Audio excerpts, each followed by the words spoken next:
Francis മാർപ്പാപ്പയ്ക്ക് ആദരാഞ്ജലി അർപ്പിച്ച ലോകം. സെന്റ് പീറ്റേഴ്സ് ബസിലിക്കയിലേക്ക് വിശ്വാസികളുടെ പ്രവാഹമാണ്. നാളെ മുതലാണ് പൊതുദർശനം. കബറടക്ക തീയതി ഉൾപ്പെടെയുള്ള കാര്യങ്ങൾ തീരുമാനിക്കാൻ കർദിനാൾമാരുടെ യോഗം ഇന്ന് വത്തിക്കാനിൽ ചേരും. വത്തിക്കാന്റെ താൽക്കാലിക ചുമതല അമേരിക്കൻ കർദിനാളായ കെവിൻ ഹാരിയിലേക്കാണ്.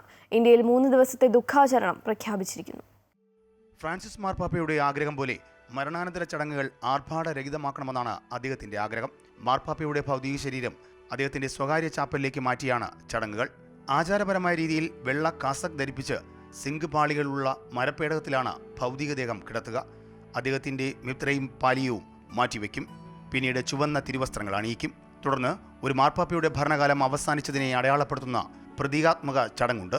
പോപ്പിന്റെ ഔദ്യോഗിക മുദ്രയായ ഫിഷർമാൻസ് റിംഗ്, അതായത് അധികാരമോതിരം, ഒരു പ്രത്യേക ചുറ്റിക ഉപയോഗിച്ച് തകർക്കുക എന്നതാണ് ചടങ്ങ്. ഈ മോതിരം ദുരുപയോഗം ചെയ്യുന്നത് തടയുകയും പാപ്പാ ഭരണകാലം അവസാനിച്ചുവെന്ന് ഔദ്യോഗികമായി സ്ഥിരീകരിക്കുകയും ചെയ്യുന്നു. ഭൗതിക ശരീരം സെന്റ് പീറ്റേഴ്സ് ബസേലിക്കയിലേക്ക് കൊണ്ടുപോകുന്ന ഔദ്യോഗിക വിലാപയാത്രയും ഉണ്ടാകും. ഫ്രാൻസിസ് മാർപ്പാപ്പയുടെ ആഗ്രഹപ്രകാരം പീഠങ്ങളിൽ മെഴുകുതിരിക്ക് സമീപമായി ഭൗതികദേഹം വയ്ക്കും.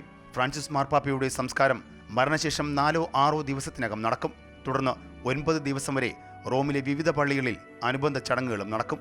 സംസ്കാര ചടങ്ങുകളിലെ ഒരു പ്രധാന ഘടകം അടക്കം ചെയ്യുന്ന രീതിയാണ്. ചരിത്രപരമായി സൈപ്രസ്, സിങ്ക്, എൽം എന്നിവ കൊണ്ട് നിർമ്മിച്ച 3 പേടകങ്ങളിലായിട്ടാണ് മാർപ്പാപ്പമാരെ അടക്കം ചെയ്തിരുന്നത്.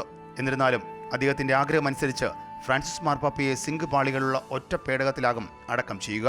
സംസ്കാര ചടങ്ങിൽ പോപ്പിന്റെ മുഖത്ത് വെളുത്ത സിൽക്ക് തുണി വിരിച്ച ശേഷം പേടകം മുദ്രവയ്ക്കും. കൂടാതെ അദ്ദേഹത്തിന്റെ ഭരണകാലത്ത് അച്ചടിച്ച നാണയങ്ങളടങ്ങിയ ഒരു ബാഗും പോപ്പിന്റെ ജീവിതവും നേട്ടങ്ങളും വിവരിക്കുന്ന റൊജിറ്റോ എന്ന രേഖയും പേടകത്തിനുള്ളിൽ സ്ഥാപിച്ചേക്കാം. പേടകം മുദ്രവയ്ക്കുന്നതിനു മുമ്പ് ജീവിതവും നേട്ടങ്ങളും പരസ്യമായി വായിക്കും. ഫ്രാൻസിസ് മാർപ്പാപ്പ സ്വകാര്യ പ്രാർത്ഥനയ്ക്കും ധ്യാനത്തിനുമായി പതിവായി സന്ദർശിച്ചിരുന്ന ബസിലിക്ക ഓഫ് സെന്റ് മേരി മേജറിലാണ് അദ്ദേഹത്തിന്റെ ആഗ്രഹപ്രകാരം അന്ത്യവിശ്രമം കൊള്ളുക. News desk, Amrita news.